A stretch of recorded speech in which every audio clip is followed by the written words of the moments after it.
Today I am here with 25-time world champion Lena Boysen Hillestad. Welcome. Thank you.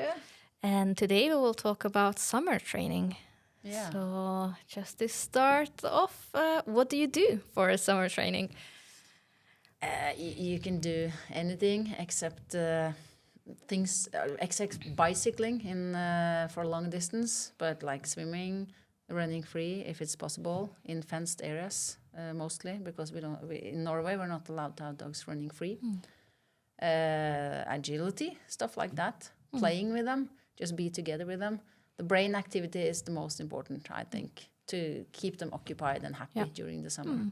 So not so much physical, but more like the mental part, and maybe like build a bit of bonding. Of course, bonding. But if you go out really early or really late, it's possible to train. But I don't think the physical part is so important. I think that is just to maybe some people get happy if they do that, and just be together with your dog, having fun. Not forget that it's not a machine; it's a friend of yours. How long break do you take usually after the season? Depending when the season ends. I went out skiing yesterday. That was the 5th of May. And it was great, by the way, a ski touring.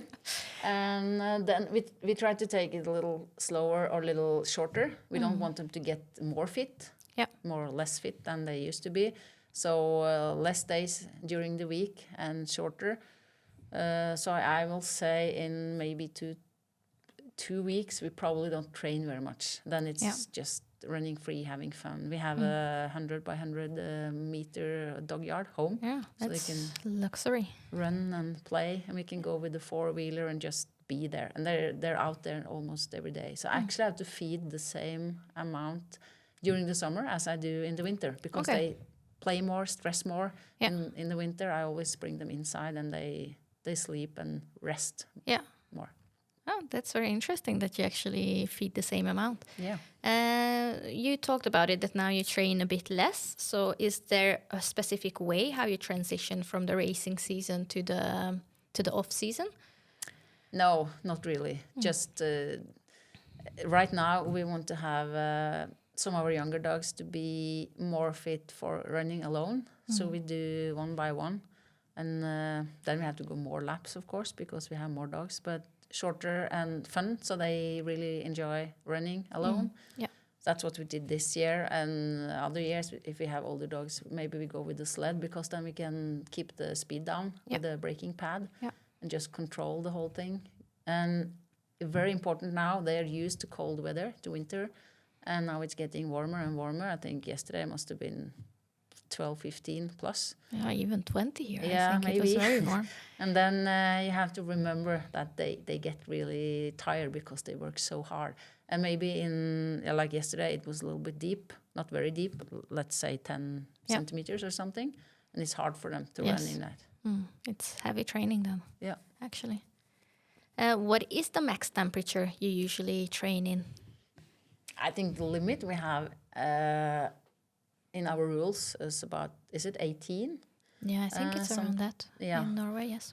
But I do believe we can train the dogs to perform or to be able to run in a little bit warmer temperatures. Because we live up north in Norway, and all the European people, they have such warm weather all summer and also in the fall. So I think we have to try to train a little bit in the middle of the day too. Not in the summer, of course, but when it comes to the fall. And just to see how our dogs react. Do it very carefully, of course. Yeah. A lot of stops. And you have to see how dogs react to the warm weather. But if we train every night in like 12 degrees in Norway, and then you go to a championship in Spain, and it's really hot, then I think we will have big problems. So. Yeah. I see it even on my own dogs, that after the summer we train usually very early in the morning or maybe very late in the evening, and then also it works better with work, of course. But then we go to a race and suddenly we start, 1 o'clock in the afternoon, and we're like, we should have maybe trained a bit more on that. Sure, but it's a big responsibility. Yes.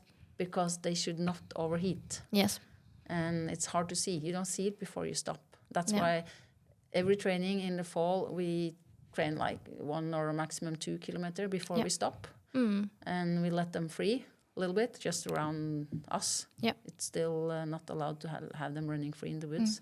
And then we see how they react. Yeah. And the plan we have in the beginning can change drastically. Yes. Like it can be a long training or a short, because then you see how they feel. You adapt to how the dogs are feeling. And Are there any specific things you're looking for when they are like free there? How do you see if they are warm or not? I guess you just have to follow your stomach feeling and see how happy they are, how they are playing around you. Yes. How much what do you call Like it? foam on the... Foam in the face and stuff, and how they're breathing. Yeah. Yeah.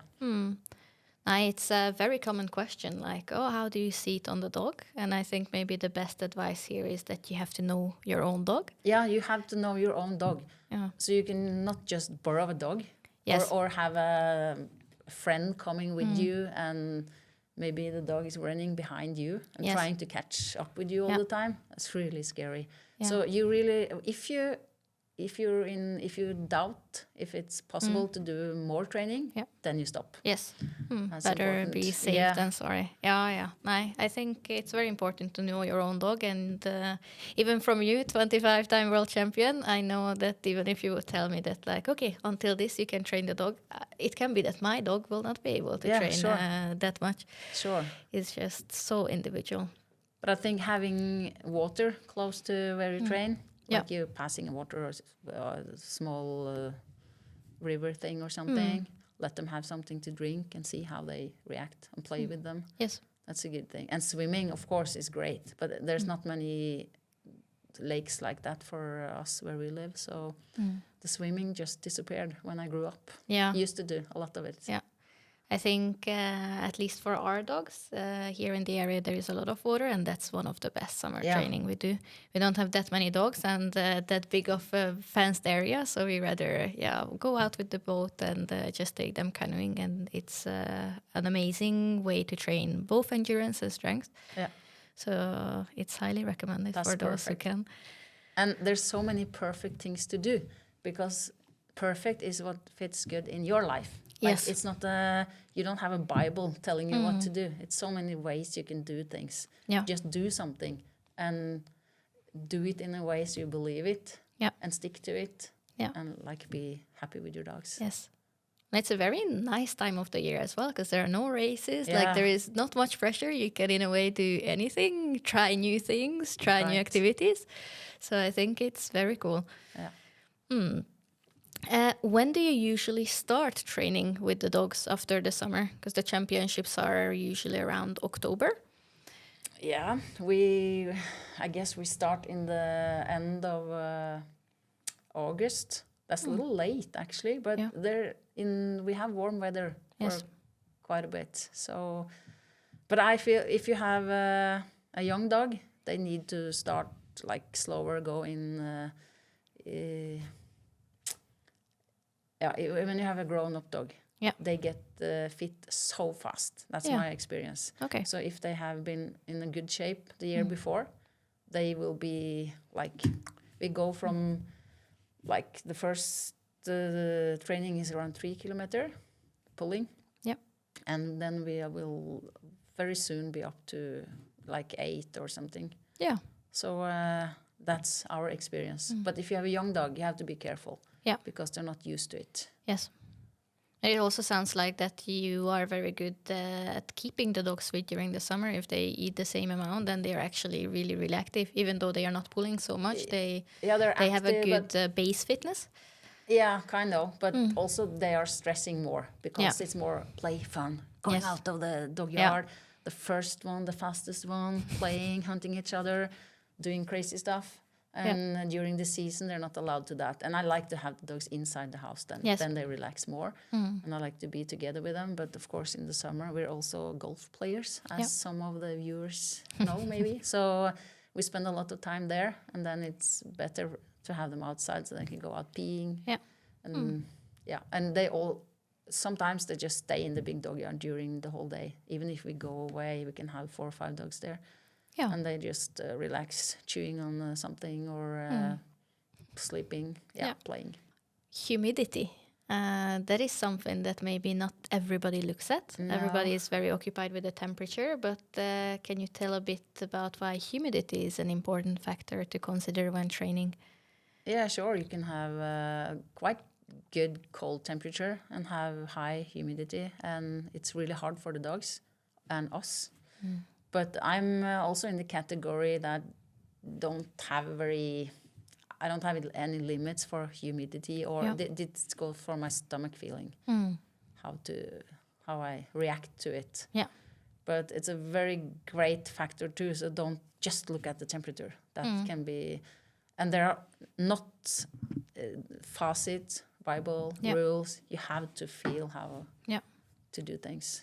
I think you are one of the athletes I know, because I have seen it so many times firsthand, that you know the dogs and you're very strict on like, okay, you know that this is their limit. You will never like push them too far in a way. You know the dogs very well, and you are very concrete on like, okay, this dog can do this dog can do that. You have to like, I don't know, break with this dog. You have to like not go longer than this distance, because that dog is not trained for longer than this distance.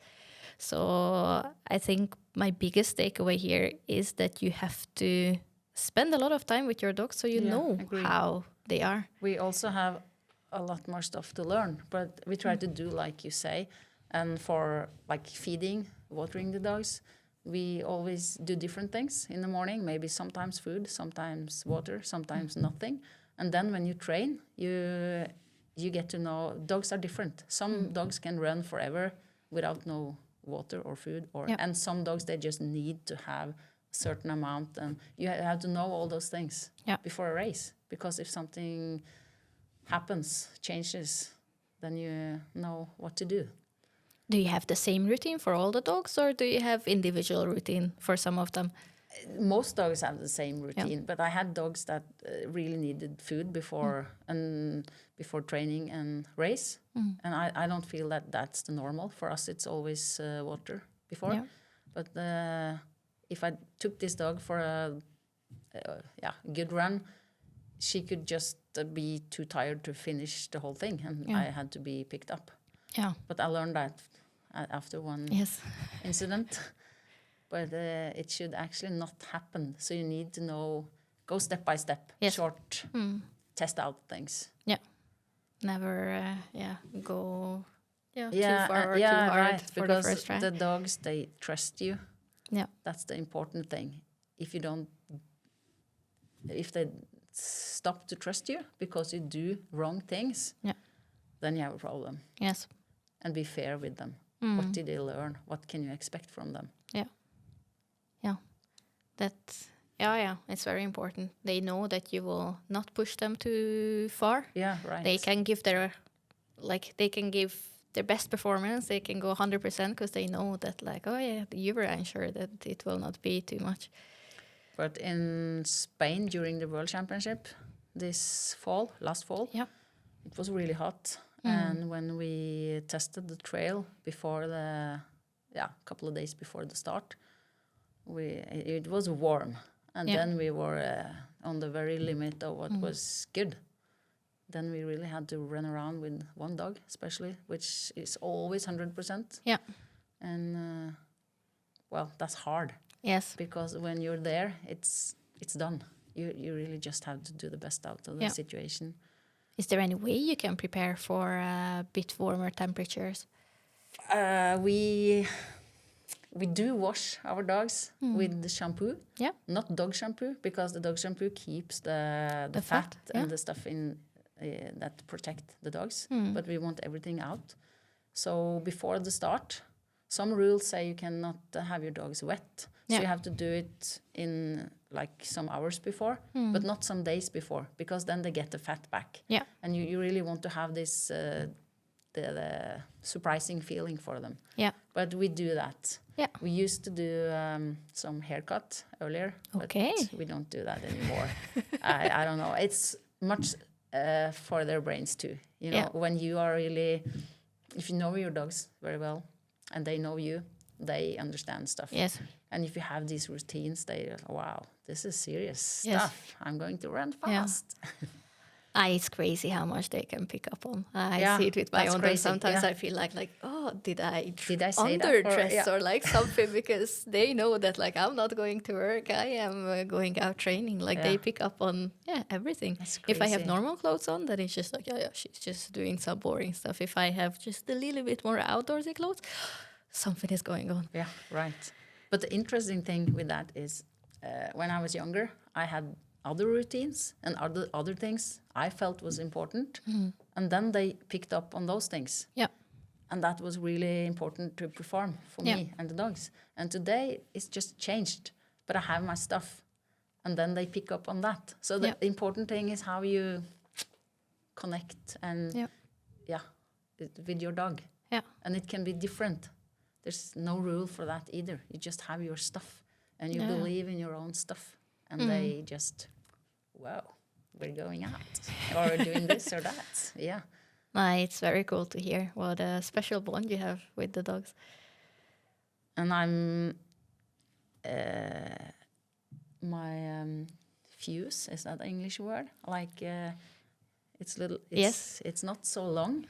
So but I try to be fair, of course. Yes. That's important. Yeah, so we have the mutual respect, but they know where they have me, Yes. kind of. So I don't have to say too much because they know where my limits are. Yes. And I think they like that. It's good for them. Hey, it's very consequent. Yeah, it's so consequent. They just I'm not sure what is the English word there. Consequent? Maybe it's consequent. Maybe. Yeah, Yeah. can be. Yeah. They know what to expect. Yes, But then they have to learn first before of you course. have the short. So just be nice with them. Maybe when they are teenagers, they're testing Yeah, a bit little these bit. limits. And suddenly they have no ears. They're just there to be flopping around. Yeah, that happens. Yeah, life with dogs. Yes, it happens indeed. Yeah. Yeah. I think we covered everything. Do you have any general knowledge you would like to share, or best tip or something you would like to tell to the viewers? No. Just the things we already talked about. Like, remember, they are your friends, not machines. Like, they get their food and their water every day, every year, no matter what. And think, if you were the dog, what would you like your owner to do? So just, I think that's important. Yeah. Make sure they are having fun. Yeah. Thank you so much. It was a pleasure.